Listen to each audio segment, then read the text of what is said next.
Today, I want to read to you from 2 Kings chapter 5, verse 5, and talk to you about what money can't buy. Here we go. 2 Kings chapter 5, verse 5. Then the king of Syria said, "Go now, and I will send a letter to the king of Israel." So he departed and took with him 10 talents of silver, 6,000 shekels of gold, and 10 changes of clothing. This verse concerns a general in the army of Syria named Naaman. Naaman was a great and honorable man, and a man of great courage and strength. We find that about him in verse 1 of 2 Kings chapter 5. Naaman was a success by almost any measure, but he was a leper. His leprosy was not only a disgusting disease, but it was also a death sentence. Eventually, he would die from this normally incurable disease. Through a servant girl, Naaman heard that there was a prophet in Israel who could heal him. Elisha was a true prophet of the living God, and though he could not do miracles simply as he pleased to do them, God used Elisha many times to do miraculous things.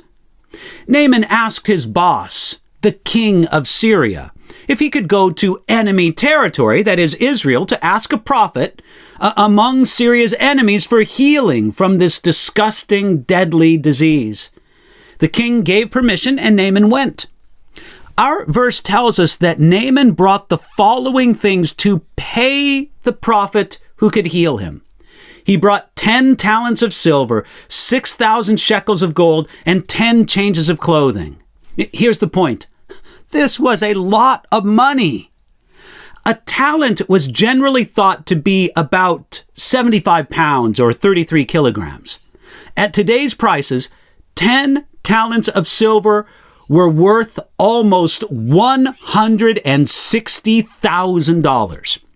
A shekel can be estimated to be about 12 grams or about half an ounce. At today's prices, 6,000 shekels of gold were worth almost $3 million. And we can give a low estimate to the value of 10 changes of clothing. Let's say that it's about $5,000. So in total, Naaman brought more than $3,142,000 at today's exchange rates. Now, more than $3 million is a lot of money. But all that money couldn't bring Naaman life or happiness. Naaman was willing to spend that much money to get something that God would give to him freely. Now, if we could pay to get to heaven, how much would people pay for that?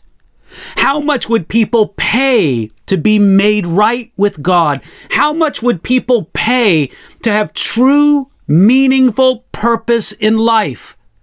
To have their guilt erased, to have their sins forgiven. Naaman needed something that only God could bring to him, and God would bring it through a prophet, a man of God's word. God and his word have treasure for you that money can't buy. In a prayer to God, Psalm 119 verse 72 says this, "The law of your mouth is better to me than thousands of coins of gold and silver." Naaman was about to receive something that money could not buy. Friend, here's the question. Have you received the greatest things from God? The things that money can't buy. These are things for you to receive from God today by faith.